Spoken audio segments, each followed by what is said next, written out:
두 번째는 열정에 대한 겁니다.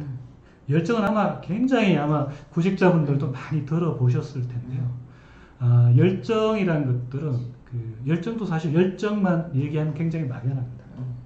그럼 우리는 자기소개서나 또는 면접 진행 과정 중에 이 친구가 열정이 있는 친구인지 없는 친구인지를 어떻게 읽어내요? 그러니까 예를 들어서 긍정적인 건 표정을 보면 알겠지만 예를 들어서 아까 말했던 열정은 사실 어떤 걸 보고 알 수 있어요? 네, 또 세 가지로 이제 저는 많이 읽으려고 하는데요. 첫 번째는 주도성입니다. 주도성. 대부분 이제 대학 졸업하는 분들, 구직자분들이 그래서 가장 많이 자기소개서에 쓰는 것들이 학회 리더였다. 또는 뭐 서클의 리더였다. 이런 말씀 많이 하시는데요. 그 이유가 사실은 대부분 그런 리더 활동들, 주도성에 대한 겁니다. 주도성이 조직에서 왜 중요하냐면 주인의식하고 연결됩니다. 주도적인 친구들이 봤더니 주인의식이 높더라. 주인의식이 높은 것들이 왜 조직생활에서 중요하느냐. 주인의식을 가진 사람들이 타인이 볼 수 없는 중요한 항목들을 보게 됩니다. 근데 그거를 만약에 혹시 이제 뭐 물론 조직 생활을 하면서는 나타날 수 있을 것 같아요. 그래서 뭐 인턴 경험도 얘기하지만 만약에 근데 면접 때는 이렇게 찰나적으로 볼 때는 어떤 걸 딱 보세요? 적극적으로. 그래서 그 친구가 이제 대학생활 또는 뭐 특정 사회활동 중에 이런 뭐 서클 활동 그래서 친구들이 많이 쓰는 어떤 활동 경험에 이 사람이 뭘 보여줬냐 뭐 이런 걸 보면서 그렇습니다. 얘기를 들으면서 활동 경험들을 단지 학회장을 했다라는 게 중요한 게 아니고요. 그 학회장을 하면서 그 학회에 뭔가 문제 해결을 위해서 어떤 네가 창의적인 주도적인 노력을 해왔느냐 이런 것들이 굉장히 중요한 포인트입니다. 아니 그래서 여기 잠깐 어떤 분은 조금 다른 얘기긴 한데 아까 이제 표정 무조건 웃어야겠네 이런 분도 있고 긍정적인 모습을 못 보여준다고 하셨던 게 엘리강님.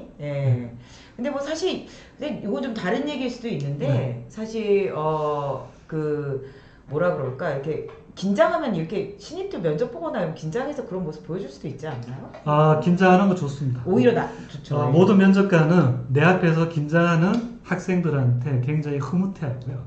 또 하나는 굉장히 동정심이 듭니다.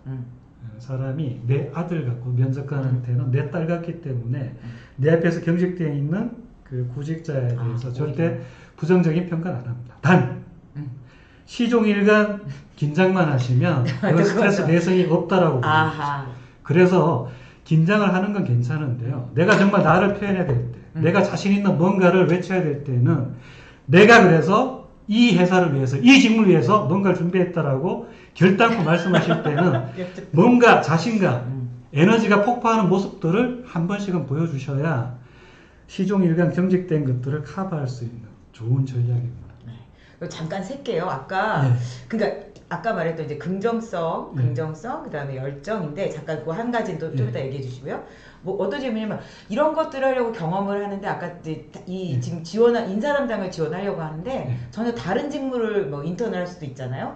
그냥 인사 담당을 했는데 그냥 일반 어떤 그냥 회사에서 사무만 봤다 뭐 이럴 수도 있고 사무랑 상관없겠다 뭐 그냥 그 제조업체에서 일했다든가 뭐 이렇게 전혀 상관없는 직무를 했을 때 그런 경우 이게 많이 하더라고요. 유사 직무가 아닌 경우. 그게 어떨까요? 저는 이렇게 생각합니다.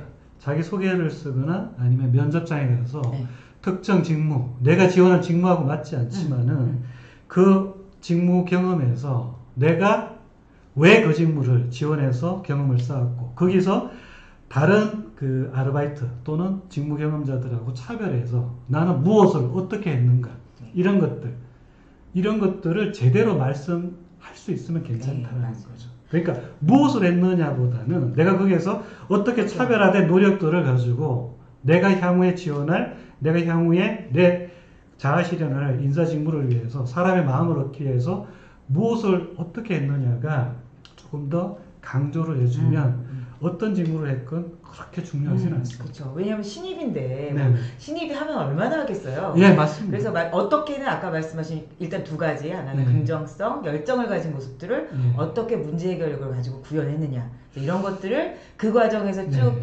보면서 우리가 판단을 한다. 특히 얘기하시고 지금 굉장히 좋은 말씀하셨는데요. 대다수 기업들이 신입사원한테 원하는 게 굉장히 거창할 것 같지만 절대 그렇지 않습니다. 직무 경험이 없는 신입사원이 우리 회사 직무에 대해서 사실 많이 안다는 것 자체가 너무 가혹한 겁니다. 그죠? 가혹한 거고 그걸 바라는 회사의 어떤 선배 직원들이 있다면 참 나쁜 선배들입니다. 본인도 분명히 신입사원 때 그런 직무 역량 갖고 오지 못했습니다. 그래서 오히려 그런 것보다는 오히려 저는 지금 강조드리는 인성 항목 중에 이런 긍정성 또 제가 지금 열정을 말씀드리고 있는데요. 얼마나 주도적이었냐. 두 번째는 이제 얼마나 도전을 많이 했는가. 그 다음 세 번째는 얼마나 내가 어떤 일이건 그게 게임이건 아니면 탁구건 축구건 아니면 등산이건 얼마나 미친 듯이 어떤 일을 하고자 했을 때 나는 미친 듯이 한번 몰입을 해봤는가. 우린 이런 그 구직자들의 사회활동들을 읽어내면서 아, 이 친구는 굉장히 몰입이 뛰어나구나. 이런 도전을 많이 했구나. 이런 것들을 보면서 열정적인 인재라고 읽어내는 겁니다.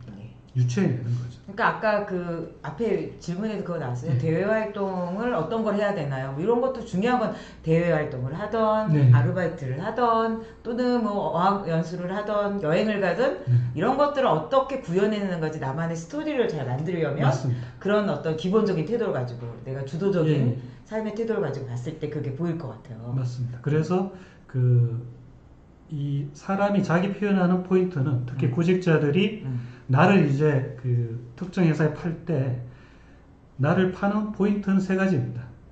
무엇을 하고 그 내가 어떤 경험을 했건 뭐 이런 것보다는 왜 했는가, 무엇을 했는가, 어떻게 했는가 이 세 가지를 얼마나 스토리텔링을 시키느냐가 핵심입니다. 그렇게 보시면 됩니다. 자, 그래서 이제 질문하셨던 첫 번째 긍정성에 대해서 말씀드렸고 두 번째 열정을 말씀드렸는데요. 열정 세 가지로 말씀드렸습니다. 얼마나 주도적인 생활을 많이 했는가, 또 얼마나 도전적이었는가. 세 번째 어떤 일을 하건 그게 뭐 놀이건 게임이건 얼마나 미친 듯이 밤새서 몰입을 해본 경험들이 있는가. 이 세 가지를 가지고 우리는 열정적인 인재를 유추해냅니다. 부사장님은 여태껏 몰입해서 열정적으로 했던 일이 혹시 있어요? 예. 어떤 거세요? 저는 굉장히 이 펜이 짧지만은 한때 제 자서전을 3년에 걸쳐서 진짜요? 자서전 쓰셨어요? 1000페이지 넘게 우와. 쓴 경험이 있고요. 이런 게 굉장히 매력인 것 같아요. 딴 얘기보다 진짜요? 몰입을 많이 했다 이런 얘기보다 1000페이지 쓰셨다고요? 예. 그거 발간도 하셨어요? 아니요, 발간은 안 했고요. 그런 거를 뭐 그런 사정이 생겨서 어떤 사람한테 뺏겼는데 아직 찾지를 못했습니다. 그거 정도 쓰시려면 어떻게 얼마 정도 또 하셨어요? 한 1년 정도. 예. 근데 이렇게 질문이 나올 것 같아요. 왜 하려고 하셨어요? 제가 어릴 때 꿈이 한 고등학교 때 꿈이 소설가 또는 시인이 되고 싶은 게 꿈이었고요. 그 전에 이제 하고 싶었던 게 내 이야기를 저도 이제 나름 파란만장한 삶을 겪었습니다. 그런 것들을 굉장히 내 스스로가 그런 내 아팠던 기억들 또는 굉장히 힘들고 즐거웠던 기억들을 절대 잊지 않고 어느 날 삶에서 힘들 때 한 번씩 꺼내보고 싶은 그런 충동 이런 부분들 때문에 자서전을 쓰기 시작했고요. 대학 2학년 때부터 썼습니다. 대학교 2학년 때부터 지금까지요? 아니요.